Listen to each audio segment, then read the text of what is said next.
ఈరోజు mothers day కాబట్టి అందరూ అనుకుంటారు హ్యాపీ మదర్స్ డే అని స్టేటస్లో పెట్టుకుంటారు, వాట్సాప్లో షేర్ చేస్తారు, మంచి ఫోటో తీసి అమ్మా నీకు కేకు అదో ఏదో ఇచ్చేసి చాలా సర్ప్రైజ్ చేస్తుంటారు. నాకైతే విచిత్రంగా ఆశ్చర్యంగా ఉంటుంది. అలా ఎందుకంటే తల్లి తన బాధ్యత, నువ్వు కడుపులో పుట్టిన కడుపులో రక్తపు పిండముగా ఉన్నప్పుడే ఎవరి పట్ల? మన పట్ల. నాకు కూడా ఒక తల్లి ఉంది, తల్లికి ఎంతనే కదా నేను భూమికి వచ్చింది. కాబట్టి తల్లి బాధ్యత రక్తపు ముద్దగా ఆమె కడుపులో ఉన్నప్పుడే బాధ్యత తీసుకుంది మన విషయం. అంతేనా?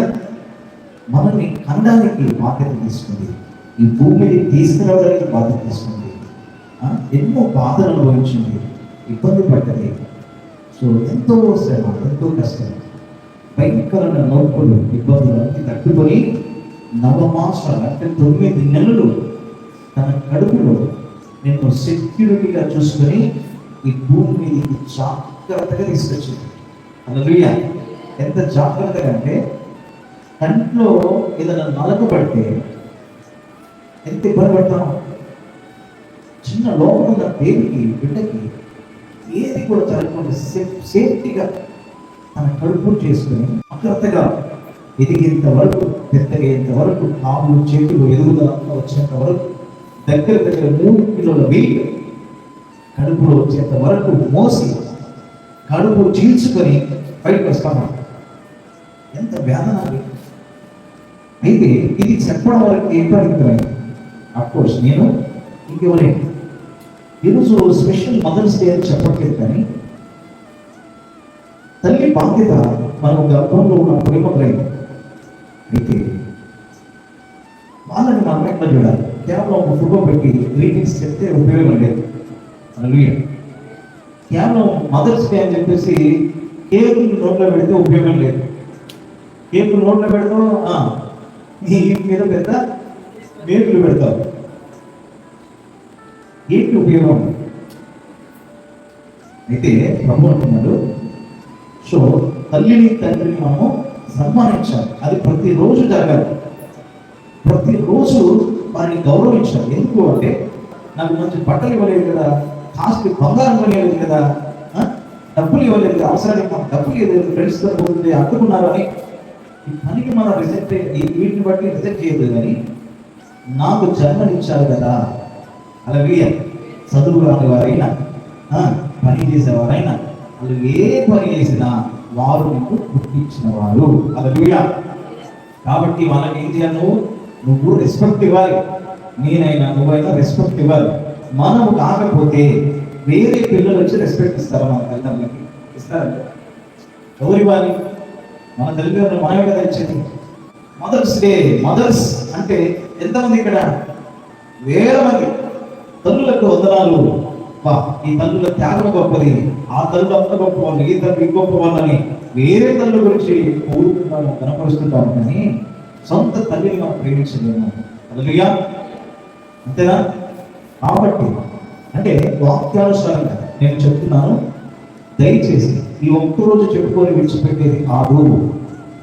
తల్లి తన కడుపులో మొదలుకొని బాధ్యత ఏ విధంగా తీసుకుందో మనము కన్ను మూసేంత వరకు వాళ్ళ బాధ్యత తీసుకోవాలి. హల్లెలూయా! అది ప్రభు కోరుకునేది కూడా అదే.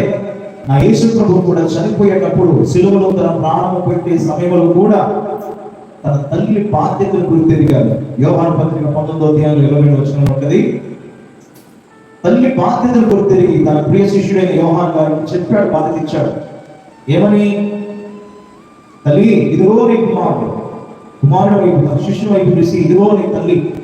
ఇక నుంచి ఆ తల్లి బాధ్యతను చూసుకోవాలి, ఎందుకంటే నేను ఈ లోకాన్ని విడిచి వెళ్ళిపోతున్నాను కాబట్టి ఆ బాధ్యతను మొయ్యాలి అని యోహానికి తన తల్లి బాధ్యతను అప్పగించాడు.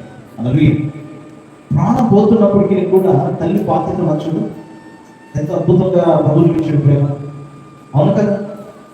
చనిపోతున్నప్పటికీ కూడా, ప్రాణం పోతున్నప్పటికీ కూడా, నేను ఈ దేశవాసిని కాదు కదా, నేను పరలోకం నుంచి వచ్చిన దేవుడిని కదా అనుకోలా.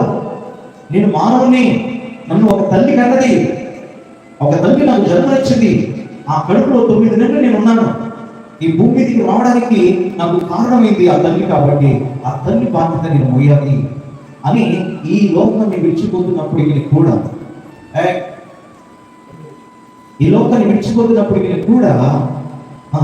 దేవుడు యేసు ప్రభువు ఏం చేశాడు? తన తల్లి బాధ్యతను తన శిష్యునికి ఇచ్చాడు. నా కుమారుడు, ఇదిగో ఇక నుంచి ఆ తల్లి బాధ్యత మొత్తం నువ్వే చూసుకోవాలి.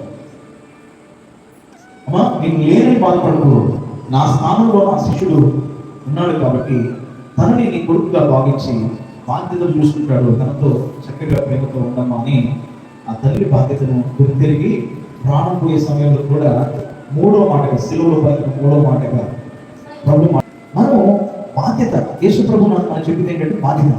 అసలు దేవుడు నిజంగా దేవుడై ఉండి ఈ లోకంలో మనుషులు చేసే పని చేయాల్సిన అవసరం లేదే.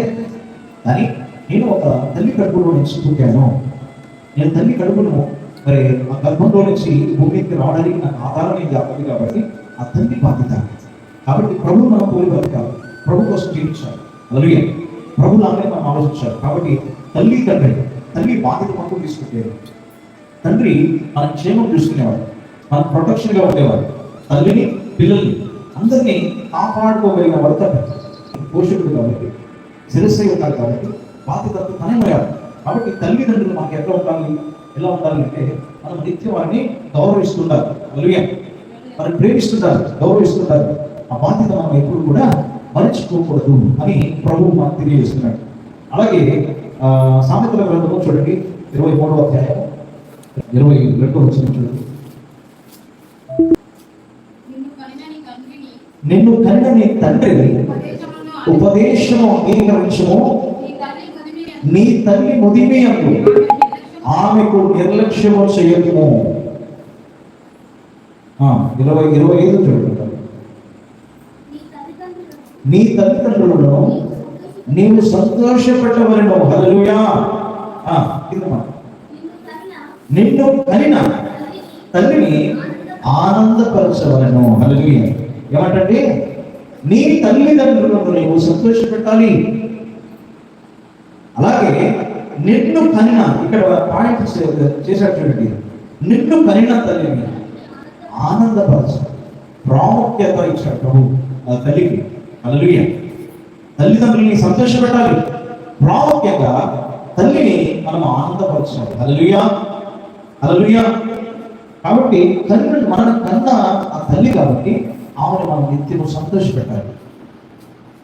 కానీ మనము అలా ఉన్నామా అంటే చాలా ఇళ్లలో, చాలా మంది బిడ్డలలో ఈ ప్రేమ లేదు.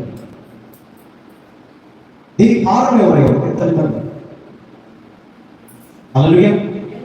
దీనికి కారణం ఎవరైతే తల్లిదండ్రులు ఎట్లా ఉంటారు? బాధ్యతగా మనకి ప్రభు చెప్పాడు, బాగా ఉంది. మరి తల్లిదండ్రులు ఎలా ఉన్నారు? భక్తిహీనులుగా ఉన్నారట,